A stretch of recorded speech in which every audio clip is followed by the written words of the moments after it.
Hey there, tech enthusiasts! Welcome back to our channel.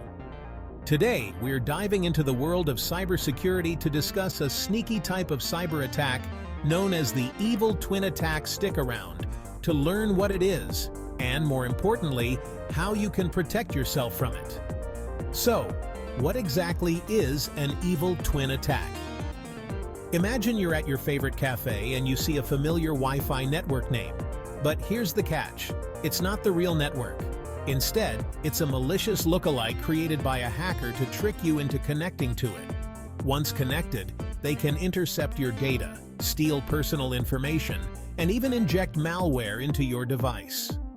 Now that we know what an evil twin attack is, let's talk about how to avoid falling victim to one. Tip 1. Always verify the network name. Tip 2. Use a VPN. Tip 3. Disable AutoConnect. Tip 4. Keep your software and security patches up to date. Tip 5. Look for HTTPS in the URL.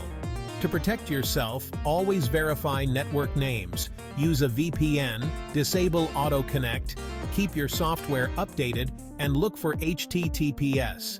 And that's it for today's video. Stay safe out there and protect your data.